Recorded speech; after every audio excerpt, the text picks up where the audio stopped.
قبل عرب کے معاشرہ کے جو حالات تھے ارد گرد کے بھی اور عرب کے بھی، لوگ شرک و بدعات کی دلدل میں پھنسے ہوئے تھے، جہالت عام تھی، بچیوں کو زندہ دفن کیا جاتا تھا، بے حیائی کا بازار گرم تھا، زنا، سود، قتل و غارت، رشوت، چوری، ڈاکہ زنی اور اسی طرح دوسروں کے حقوق غصب کرنا، چھوٹی چھوٹی باتوں پر لڑتے رہنا، جھگڑتے رہنا ان لوگوں کا معمول تھا۔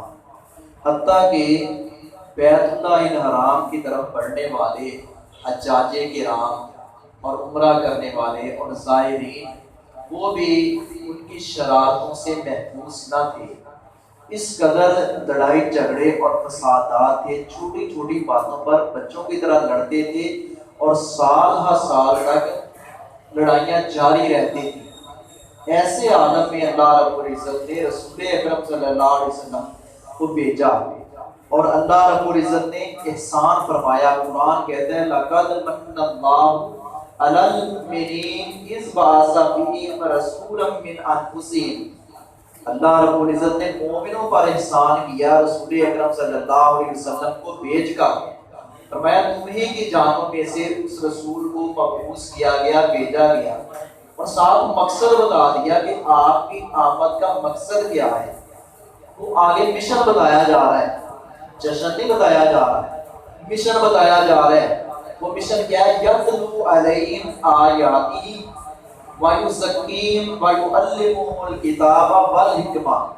وہ مشن یہ ہے کہ آپ لوگوں کو قرآن کی آیات کی تلاوت کر کے سنائیں، قرآن سکھائیں اور اس سے ان کا تزکیہ کریں، وہ حکمت یعنی حدیث اور سنت کی تعلیم دیں۔ وَإِن كَانُوا مِن قَبْلُ لَفِي ضَلَالٍ مُبِينٍ، اس سے پہلے فرمایا وہ کھلم کھلا جہالت اور گمراہی میں مبتلا تھے اور اس کا ارتکاب کر رہے تھے۔ اس قدر اس معاشرے کے بگڑے ہوئے حالات تھے۔ مولانا حالی نے بھی نقشہ کھینچا ہے، چلن ان کے جتنے تھے سب وحشیانہ، ہر ایک دودھ اور مار میں تھا یگانہ، فسادوں میں کٹتا تھا ان کا زمانہ، نہ تھا کوئی قانون کا تازیانہ، وہ قتل و غارت میں تھے چالاک ایسے، درندے ہوں جنگل میں بے باک جیسے، کہیں مویشی چرانے پہ جھگڑا، کہیں گھوڑا آگے بڑھانے پہ جھگڑا، لبے جو آنے جانے پہ جھگڑا، کہیں پانی پینے پلانے پہ جھگڑا، یوں ہی روز چلتی تھی وہ تلوار ان میں، یوں ہی روز چلتی تھی تکرار ان میں، یوں ہی روز ان میں چلتی تھی تلوار ان میں۔ ایسے حالات میں اللہ رب العزت نے احسان فرمایا مومنوں پر۔ احسانات تو اللہ رب العزت کے بہت سارے ہیں، لیکن یہ سب سے بڑا احسان ہے، یہ سب سے بڑا احسان ہے کہ اللہ رب العزت نے رسول اکرم صلی اللہ علیہ وسلم کو بھیجا تاکہ آپ لوگوں کو جہالت سے نکال کر صراط مستقیم کی طرف، روشنی کی طرف لے کر آئیں۔ مگر امت اسی جہالت میں پھنستی چلی جا رہی ہے، اسی جہالت کی دلدل میں پھنستی چلی جا رہی ہے۔ کیا وہ سود ہمارے معاشرے میں نہیں پایا جا رہا ہے جس سے رسول اکرم صلی اللہ علیہ وسلم منع کرنے کے لیے آئے؟ جس سود کو قرآن نے کہا فَأَذَنُوا بِحَرْبٍ مِّنَ اللَّهِ وَرَسُولِهِ، وہ اللہ اس کے رسول کے خلاف اعلان جنگ کرتا ہے، جو سود دیتا ہے، جو گواہ مانتا ہے، حدیث نے اس کی وضاحت فرما دی، کسی بھی حوالے سے معاون بننے والا، وہ سود ہمارے مسلم معاشرے میں، اور ہم اپنے آپ کو امت محمدیہ کے افراد کہتے ہیں کہ ہمارے اندر پایا جا رہا ہے، اور تو کہتے ہیں اس کے بغیر گزارا نہیں ہوتا۔ رشوت عام ہے، چھوٹے سے لے کر بڑے تک ہر کوئی رشوت پہ چل رہا ہے، الا ماشاء اللہ۔ قتل و غارت عام ہے، اور آپ دیکھتے نہیں کہ عورتوں کو طلاق اس وجہ سے دی جاتی ہے کہ دوسری بیٹی پیدا ہوگی، تیسری بیٹی پیدا ہوگی، یہ میں طلاق دے دوں گا اگر اب دوبارہ بیٹی پیدا ہوگی۔ یہ حالات عرب کے معاشرے کے جاہلوں کے آج ہم سے پڑھا لکھا معاشرہ کہتی ہیں، تعلیم یافتہ دور کہتی ہیں، اس دور میں یہ بیماریاں پائی جا رہی ہیں۔ شرک و بدعت کتنا عام ہے، لوگ غیر اللہ کے نام کی نذر و نیاز دے رہے ہیں، بدعات عام ہیں، خرافات عام ہیں، بے حیائی عام ہے، زنا عام ہے، اور اسی طرح شراب ہے، جوا ہے۔ کون سی بیماری جو باقی ہے اس معاشرے میں تھی اب نہیں ہے، ساری کی ساری موجود ہے۔ آئیے ہم اپنی اصلاح کریں، ہم بالخصوص سارے مسلمان، اور بالخصوص ہم اپنے آپ کو بڑا دعویٰ کرتے ہیں کہ ہم بھی بڑے توحید پرست ہیں، ہم شرک نہیں کرتے، لیکن ہوتا یہ ہے کئی حدیث بھی جناب تویز لانے کے لیے صحیح لوگ پورے ہوتے ہیں، شرکیہ تویز اس بندے کے پاس جا رہا ہوں میں دام کروانے کے لیے جس کو خود پتا نہیں میرے نماز چاک کے نہیں دیکھی، جس کو خود طہارت کے مسائل کا پتہ نہیں ہے اور وہ اس کے پاس چلا ہوا ہے، اللہ کے حکم ہم برائی میں جا رہے ہیں، رشتہ داروں کے حقوق ہم غصب کر رہے ہیں، ہمسائے ہم سے تنگ ہے، بھائی بھائی کے ساتھ نہیں بولتا، بہنیں بھائیوں کا بھائی بہنوں کا حق کھا رہی ہیں، والدین اولاد کے درمیان ناانصافی کر رہی ہیں، اولاد والدین کے ساتھ ناروا سلوک کر رہی ہے، بے ادبی کر رہی ہے، والدین کا احترام نہیں، بڑے چھوٹے کی تمیز نہیں، ماں بہن کا احترام نہیں، پھر آپ کہتے ہیں جی ہم بڑے کوئی بے رسول ہیں، ہم بڑے عاشق رسول ہیں، وفادار بنتے ہو وفا کر کے دکھاؤ، کہنے کی وفا اور ہے کرنے کی وفا اور ہے، یہ تو ایک مطلق بات ہے تمام مسلمانوں کے لیے، اور ایک بات ہمارے تو بھائیوں کے لیے جو سمجھتے ہیں کہ لوگ کچھ ہم کر رہے ہیں ہم جنتی بن گئے، یہ لوگ بے ادب اور گستاخ ہیں، رسول اکرم صلی اللہ علیہ وسلم کو یہ دنیا کی زیب و آرائش اور یہ دنیا کی رنگینیاں یہ تو پسند ہی نہیں تھی آپ کو۔ سنن نبی داؤد کی صحیح روایت ہے، نبی اکرم صلی اللہ علیہ وسلم اپنی بیٹی سیدہ فاطمہ کے گھر تشریف لائے اور سیدہ فاطمہ نے دیکھا کہ ابا جان دروازے کی دہلیز سے تھوڑا سا اندر گئے ہیں پھر واپس چلے گئے، حضرت علی کو بھی بتایا، پریشان ہوئے دونوں، رسول اکرم صلی اللہ علیہ وسلم سے یہ دریافت کرنے کے لیے آئے، پیارے نبی وجہ کیا ہے، ابا جان وجہ کیا ہے؟ نبی اکرم صلی اللہ علیہ وسلم نے فرمایا تمہارے گھر میں ایک خوبصورت داری دار قسم کی چادر اور پردہ نقش قسم کا تھا، مجھے یہ دنیا کی زیب و رائج پسند نہیں ہے، مجھے ناگوار گزرا، میں واپس آ گئی۔ ہم کہیں جس گھر میں ہو جائے کیا ہم پڑھتے ہیں چراغاں یا رسول اللہ، ہمارے گھر میں بھی ہو جائے چراغاں یا رسول اللہ، کیونکہ رسول اللہ وہاں آتے ہیں جہاں نبی اکرم صلی اللہ علیہ وسلم جہاں چرانا ہوتی وہاں آتے ہیں، دوسرے گھر نہیں جاتے۔ نبی صلی اللہ علیہ وسلم تو بابرکت زندگی گزار کے دنیا سے چلے گئے، آپ عالم برزخ میں ہیں، اور پیارے نبی کا یہ مقام ہے کہ پیارے نبی نے فرمایا کہ اللہ نے مٹی کو یہ حکم دیا ہے کہ مٹی کے لیے حرام ہے کہ نبی کا جسم کھائے۔ نبی قبر میں زندہ ہے لیکن کس طرح کی زندگی سارا کچھ اللہ جانتا ہے، مگر نبی صلی اللہ علیہ وسلم اس دنیا سے کوئی تعلق نہیں، آپ واپس نہیں آتے، یہ نبی صلی اللہ علیہ وسلم آ رہے ہیں استقبال کریں۔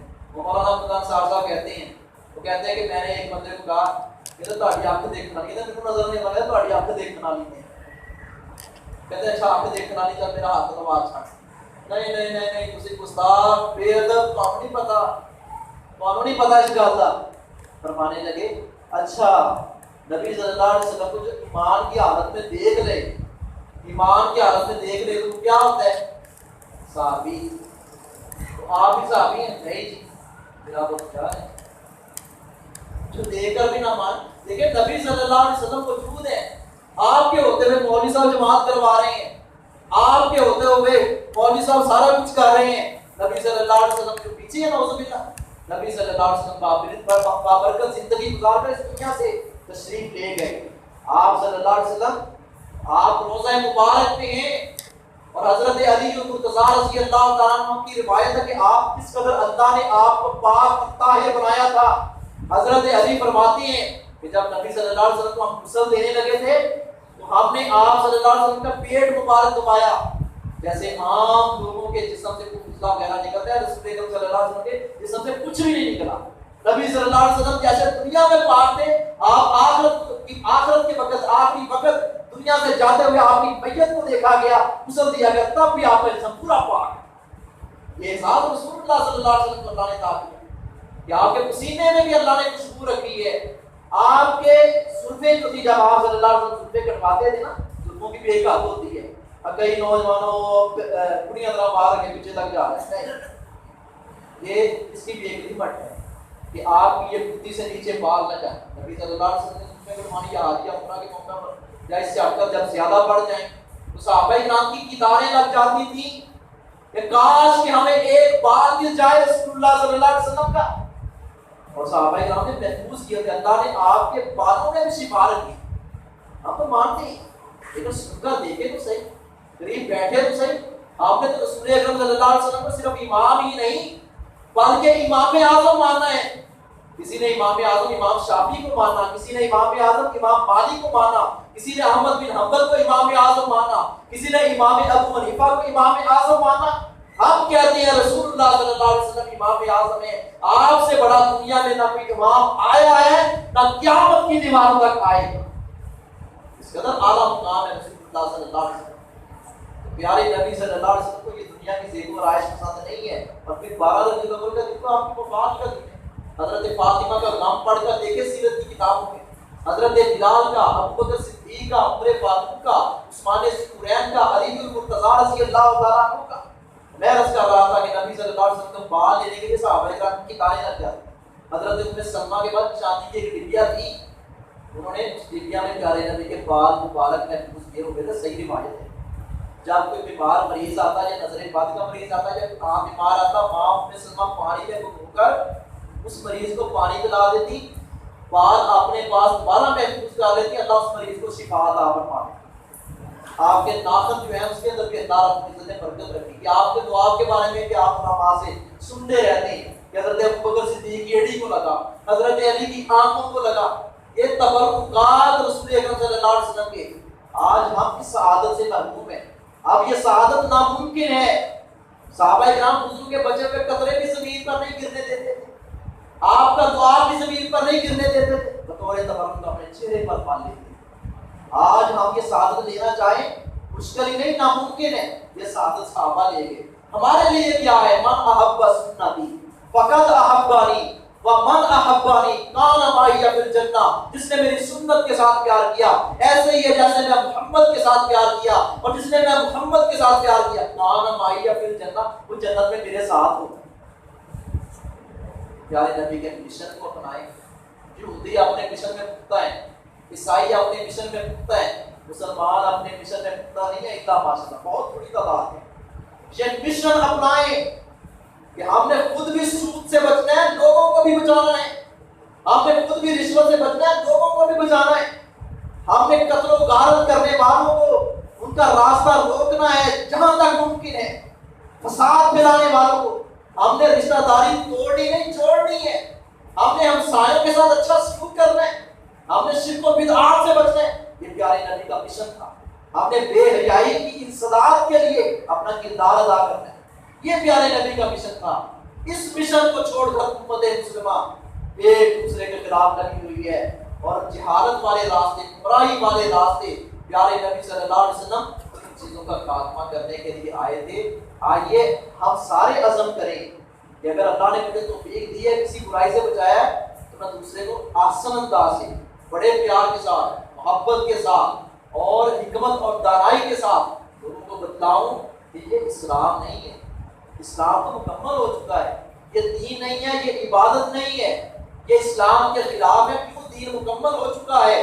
الیوم اکملت لکم دینکم واتممت علیکم نعمتی ورضیت لکم الاسلام دینا۔ پیارے نبی آج کے دن آپ نے آپ پر آپ کے دین کو مکمل کر دیا، اس نعمت کو پورا کر دیا ہے، آپ کے لیے دین اسلام پسند کر دیا ہے۔ اللہ سے دعا ہے اللہ عمل کرنے کی توفیق عطا فرمائے، اسلام کا مجاہد اور سپاہ سالار